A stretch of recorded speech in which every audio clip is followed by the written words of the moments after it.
Ang mga selyo. Nakita kong inalis ng kordero ang una sa 7 selyo.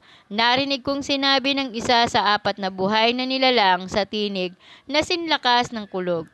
Halika, at nakita ko ang isang kabayong puti na ang nakasakay ay may hawak na pana. Binigyan siya ng korona at siya'y umalis upang patuloy na manakop. Nang alisin ng kordero ang pangalawang selyo, narinig kong sinabi ng pangalawang buhay na nilalang, halika, isa namang kabayong pula ang lumitaw na ang nakasakay ay binigyan ng kapangyarihang magpasimula ng digmaan sa lupa upang magpatayan ng mga tao. Binigyan siya ng isang malaking tabak. Nang alisin ng kordero ang pangatlong selyo, narinig kong sinabi ng pangatlong buhay na nilalang, halika, isang kabayong itim ang nakita ko at may hawak na timbangan ang nakasakay dito. May narinig akong parang isang tinig na nagmumula sa kinaroroonan ng 4 na buhay na nilalang na nagsabi, isang takal na trigo lamang ang mabibili ng sahod sa maghapong trabaho at 3 takal na harina lamang ang mabibili sa ganoon ding halaga. Ngunit huwag mong pinsalain ang langis ng olibo at ang alak.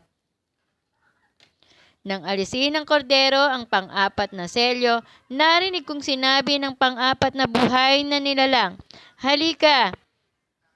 Isang kabayong maputla ang nakita ko at ang pangalan ng nakasakay dito ay Kamatayan. Nakasunod sa kanya ang daigdig ng mga patay. Ibinigay sa mga ito ang kapangyarihan sa ika-4 na bahagi ng lupa upang pumatay sa pamamagitan ng digmaan, taggutom, salot at mamabangis na hayop sa lupa. Nang alisin ng kordero ang panlimang selyo, nakita ko sa ilalim ng dambana ang mga kaluluwa ng mga pinatay dahil sa salita ng Diyos at dahil sa pagpapatotoo nila rito. Sumigaw sila ng malakas, O Panginoong makapangyarihan, banal at tapat. Gaano pa katagal bago ninyo hatulan at parusahan ng mga tao sa daigdig? Pumatay sa amin.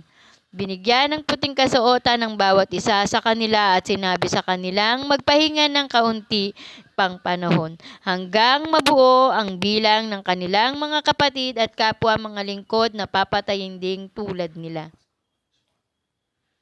Nang alisin ng kordero ang pang-6 na selyo, lumindol ng malakas ang araw ay nagdilim na. Kasing itim ng damit panluksa at ang buwan ay naging kasimpula ng dugo. Nalaglag mula sa langit ang mga bituin na parang mga bubot na bunga ng igos kapag hinahampas.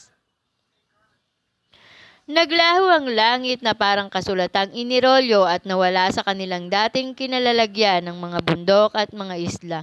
Nagtago sa mga yungib ng mga bato ang mga hari sa lupa, ang mga gobernador, ang mga pinuno ng hukbo, ang mayayaman, ang makapangyarihan at ang lahat ng tao, alipin man o malaya.